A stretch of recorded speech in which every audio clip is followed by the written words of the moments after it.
อยู่ครับ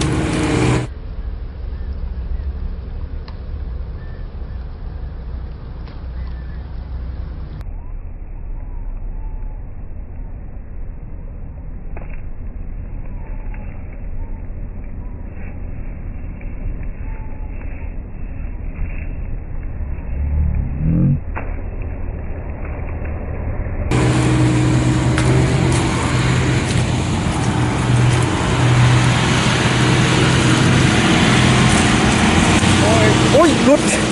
โอ้หลุดพอดี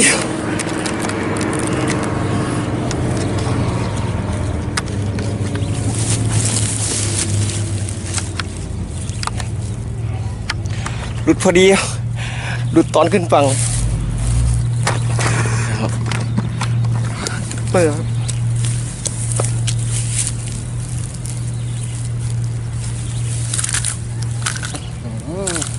เห็นมันจิบน้ำเมื่อกี้นะกัดไม่แรงนะครับ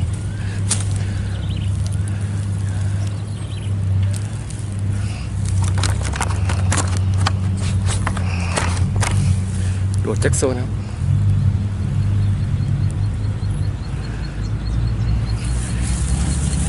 ก็กัดนิดเดียวครับพอยกขึ้นฝั่งแล้วก็สะบัดหลุดเลย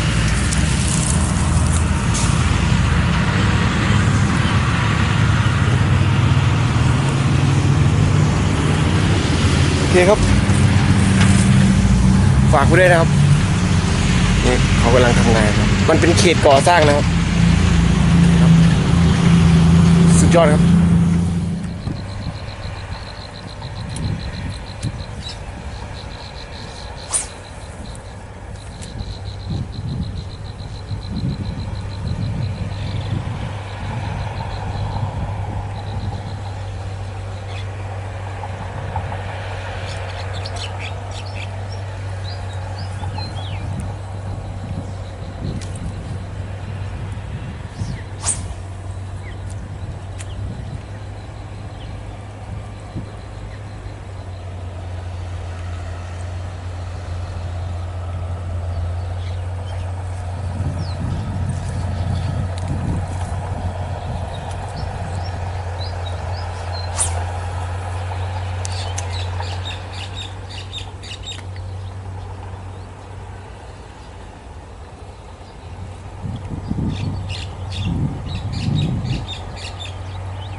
อยู่กับสวนเลยครับ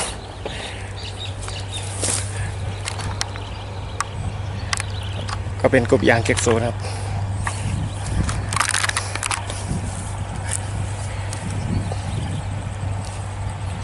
มาเที่ยวครับวันแล้ว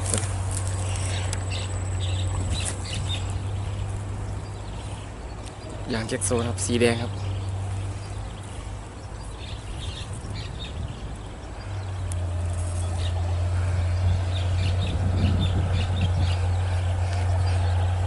ไม่ได้ส่งนะครับรถคันนิดนึงก็วิดสวนได้เลยครับกับสภาพใหม่ครับโอเคครับฝากไว้ด้วยครับปลาช่อนอ้วนเลยครับ